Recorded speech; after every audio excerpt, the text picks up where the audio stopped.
Bismillahirrahmanirrahim। اللہ رب العزت نے اپنی مقدس کتاب قرآن مجید میں فرمایا ہے لَإِن شَكَرْتُمْ لَأَزِيدَنَّكُمْ، اگر میری نعمتوں کا شکر ادا کرو گے تو میں وہ نعمتیں مزید تمہیں عطا کروں گا۔ چند باتیں اپنے طلباء کرام سٹوڈنٹ حضرات جو مدارس کے اندر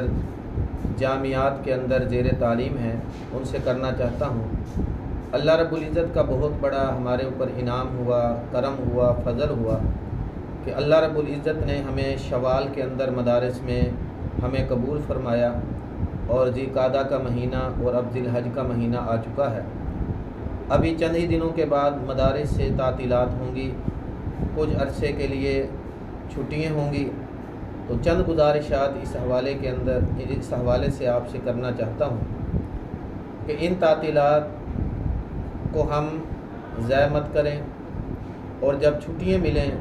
تو ہم اپنے تمام اساتذہ کرام سے مصافحہ کر کے اپنے گھروں کی طرف جائیں، خواہ اس استاد کے پاس ہمارا سبق ہے یا سبق نہیں ہے، خواہ وہ ہمیں پڑھاتے ہیں یا پڑھاتے نہیں ہیں، تمام اساتذہ کرام سے مل کر ہم نے اپنے گھروں کی طرف جانا ہے۔ اسی طرح منتظمین حضرات ہیں، ناظم صاحب ہیں، ناظم اعلیٰ صاحب ہیں، اور مدرسہ کے جتنے ملازمین ہیں سب سے ہم نے مل کر جانا ہے، اور اسی طرح اپنی جتنی چیزیں ہیں ان تمام کا ہم نے خیال کر کے جانا ہے۔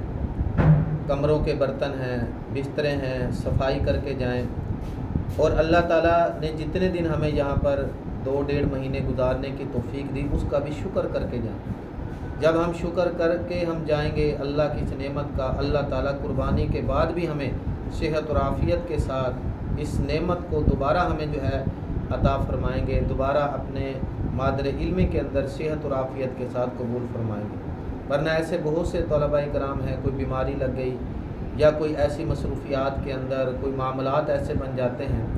کہ قربانی تک تو ہمیں نظر آتے ہیں، اس کے بعد پھر وہ کسی اور کام میں لگ جاتے ہیں۔ ہم اللہ کا شکر ادا کریں، اللہ تعالیٰ سے مانگیں کہ جس طرح ہم نے یہ دن گزارے ہیں، اے اللہ ہمیں پورا سال اور جب تک ہمارا کورس مکمل نہیں ہوتا ہمیں اسی طرح دین پڑھنے کے ساتھ جوڑے رکھیں،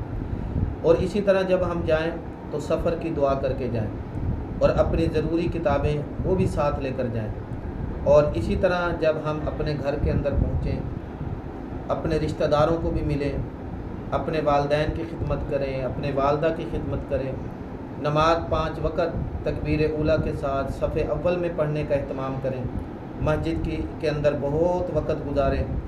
اور ہوٹل ہے، باہر بازار ہیں ان کے اندر بالکل وقت نہ گزاریں،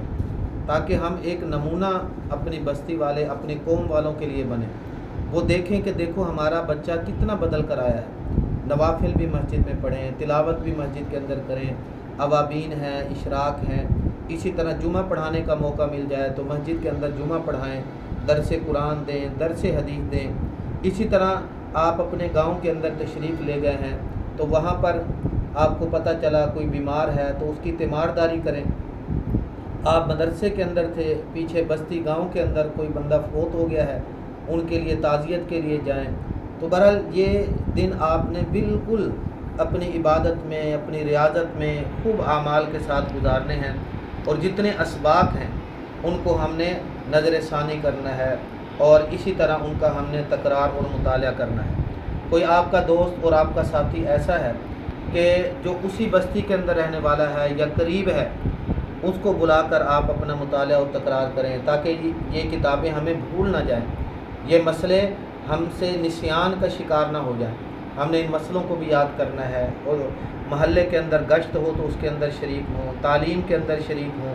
تو اس طرح اپنے واپسی والے دن کو بھی نوٹ کر کے رکھیں کہ ہم نے فلاں تاریخ کو، 18 تاریخ ہے، 20 ذی الحج ہے، ہم نے واپس جانا ہے، تو اس سے پہلے اپنے سارے تقاضے پورا کر لیں، تاکہ وقت پر اپنے مادر علمی کے اندر آئیں۔ ایسا نہ ہو کہ جس تاریخ کو آنا ہے پھر آپ کو یاد ہو ابھی تو میں نے کپڑے دھونے تھے، ابھی تو میرا فلاں کام ہے، فلاں کام ہے، تو 2 یا 3 دن ہمارے ضائع ہو جائیں گے، پیچھے تعلیم کا حرج ہوگا۔ تو ہم اپنی تاریخ مقررہ سے پہلے ہی سب کام کو نپٹا لیں، اور پھر شوق ذوق کے ساتھ تمام رشتہ داروں کو مل کر، والدین کو مل کر، اہل خانہ کو مل کر، اور ملاقات کر کے دعائیں لے کر، سر پر ہاتھ پھروا کر پھر جو ہے ہم اپنے جامعہ اور مدرسے کی طرف آئیں۔ اللہ تعالیٰ آپ کا پڑھنا قبول فرمائے، اللہ رب العالمین ان تعطیلات کو قیمتی بنائے، اللہ تبارک و تعالیٰ آپ کو دین کا عالم بنائے، مجاہد بنائے، قاری بنائے، اور اسی طرح دین سیکھ کر پورے عالم کے اندر آپ کو قبول فرمائے۔ السلام علیکم ورحمۃ اللہ وبرکاتہ۔